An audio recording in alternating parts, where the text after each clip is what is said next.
Nós somos treinados no paganismo.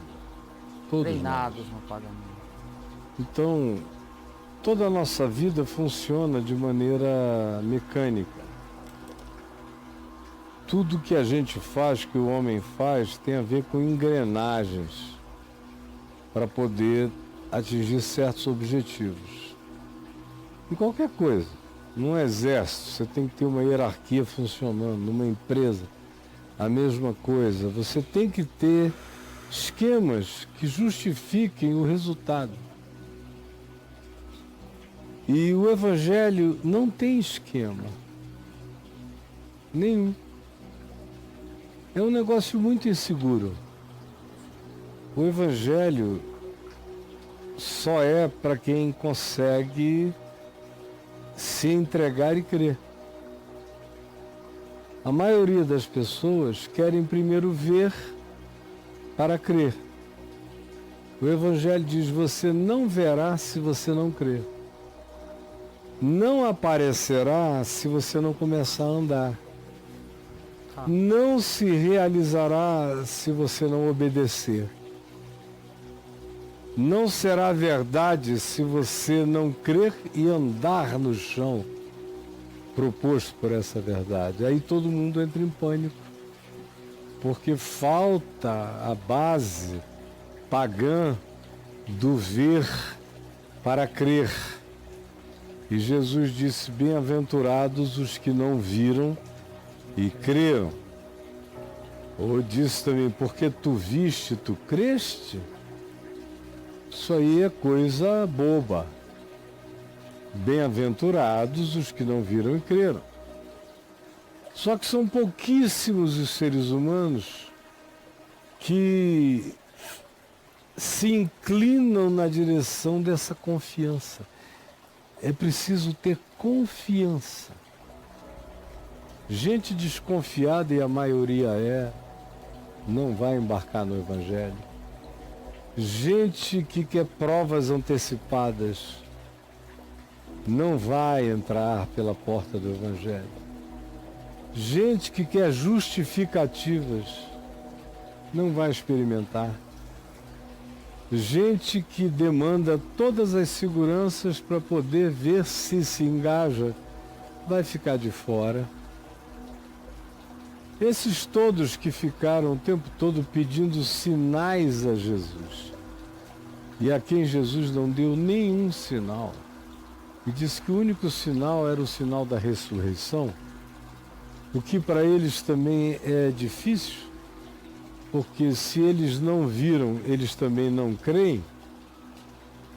Então, por causa disso, o que a religião oferece vem diametralmente oposto ao que o Evangelho propõe. O Evangelho diz: creia em Deus, que é Espírito e em verdade. A religião diz: venha à casa de Deus, porque Deus está lá. O Evangelho diz: Deus é Espírito. Você não precisa de nenhuma visibilização. Creia e siga. A religião diz: não, você precisa crer que o pão virou o corpo de Cristo, que o vinho virou o sangue de Cristo, quando a doutrina é de transubstanciação, ou quando a doutrina é de presença real. Você precisa crer que aquele pão não é o corpo de Cristo, mas naquele momento a presença real de Cristo está ali, naquele pão, naquele vinho. Quanto mais você oferecer concreções e palpabilidades, mais as pessoas tendem a crer.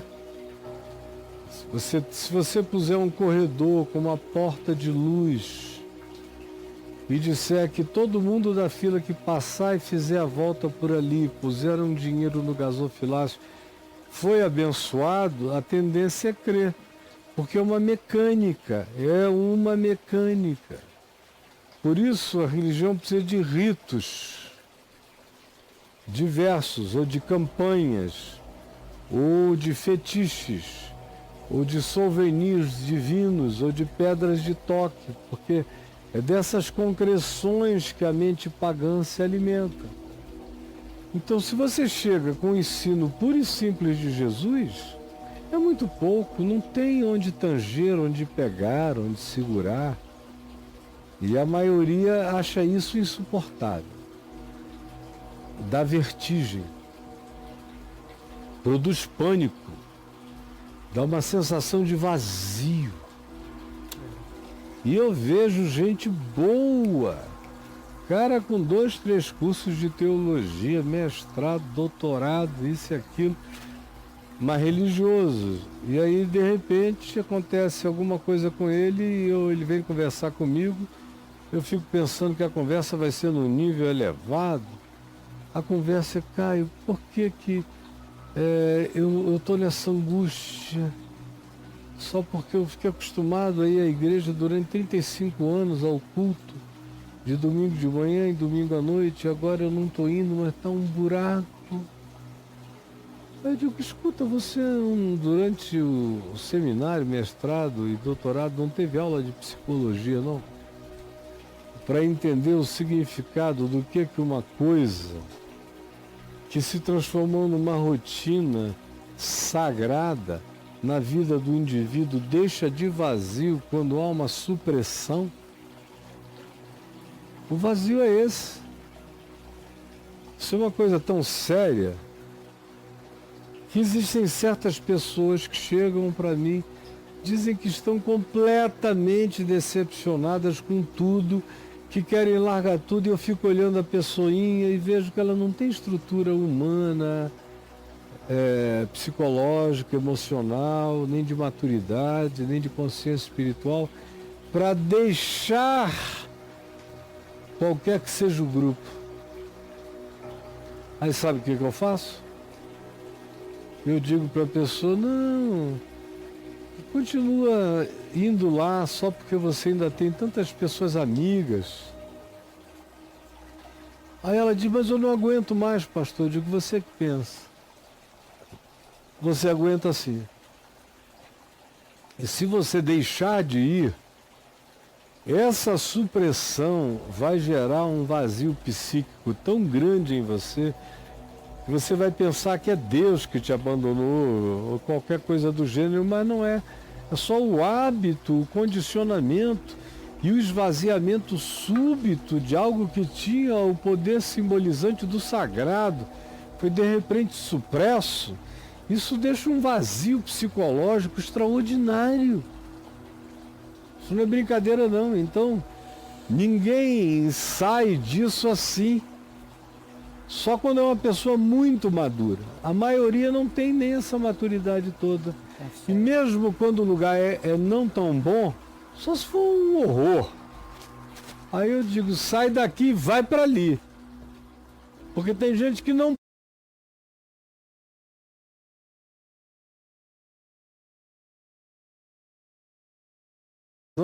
é por causa da necessidade psicológica da ocupação fraterna, sem a qual elas se desmontam, elas não sabem viver. E tem milhões de pessoas assim que têm que ser respeitadas.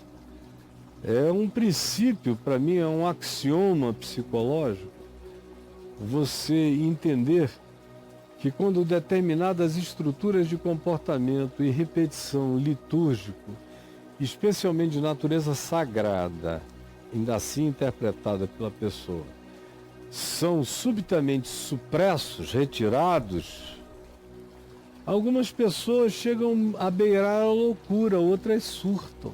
Olha isso. Tem a ver com falta de Deus? Não, é falta de hábito. É como uma morte. É como você chegar na sua cama, sua mulher não está lá mais. Seu marido já não está. É como o seu filho que sentava na terceira cadeira do lado direito da mesa da família e morre e aquele lugar fica vazio. É uma angústia muito grande. De modo que eu tenho muita compaixão, porque Tem muita gente sofrendo nesses ambientes, mas só vale a pena sair de um lugar para outro, considerando essa natureza psicológica de pessoas, se houver um outro lugar para dar uma engatada. Se já tiver um outro esqui para enfiar o pé. Sim. Porque senão a pessoa não sabe nadar, vai se afogar. Não aguenta. Não aguenta não. Mas é algo que está na memória humana desde os tempos mais primitivos. A religião, nas suas estruturas mais básicas e nas suas pinturas, esculturas, nas suas palpabilidades propostas como objeto de oração e de fé e de crença, é um dos fenômenos mais antigos da história humana. E mais repetidos. De modo que ele viaja no inconsciente universal, com suas demandas poderosas. Aí vem o Evangelho, que não é religião, que é caminho, verdade e vida, que é uma espécie de filosofia perene, Tá. e que diz que a única validade dele está na sua prática, na obediência à sua prática, e que a sua maturidade daí decorre, e que ter irmãos que sejam igreja é saudável e edificante uns para os outros, mas não fazer do ajuntamento humano a sua mais importante base de significado existencial, porque ela nunca será, é algo difícil de entender.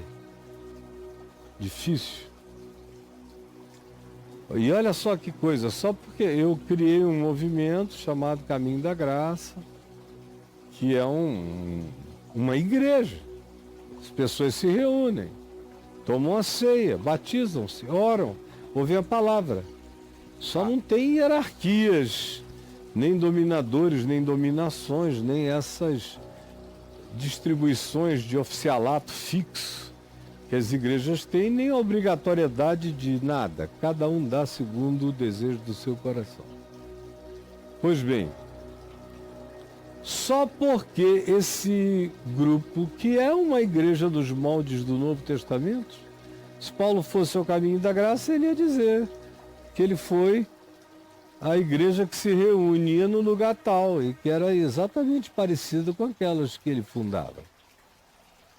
E só faltam as outras coisas dos outros 2000 anos de religião que foram agregadas ao cristianismo. Isso está faltando lá. Mas o cara vai e sai e diz assim, é impressionante como o Caio não gosta da igreja. Bom, eu não gosto da igreja, você nunca abriu nenhuma. Eu desde os 18 já abri centenas e centenas e milhares. E quando eu me canso da instituição, ainda abro dezenas e centenas de grupos. Isso é porque eu não gosto do barato. Mas não é porque para eles faltam as pedras de toque, os souvenirs, as hierarquias sagradas, os apóstolos, os bispos, essas divisões todas de poder hierárquico. Não tem aqui, não terá aqui. E nem terá nenhum lugar, não terá uma peregrinação, não terá nenhum tipo de objeto-chave, não tem nada. É uma fé não objetivada a não ser no serviço ao próximo. O único objetivo concreto do que ensinamos sobre o Evangelho é o amor ao próximo, é a manifestação de concreção. Ama teu próximo. Cuida da criação. Acho que está de bom tamanho, tem 7 bilhões e meio de próximos no planeta. Tem muito próximo. Tem muita coisa para fazer. E tem a criação inteira para ser cuidada. Eu acho que é uma agenda cheia já. Já dá ocupação suficiente. Mas para a religião não é o bastante. Você tem que ficar todo dia indo a um lugar, batendo ponto, dizendo, ó, Deus, não esquece de mim, eu vim aqui, tá no teu registro. E por isso é que a religião impõe um monte de regras e o povo ama.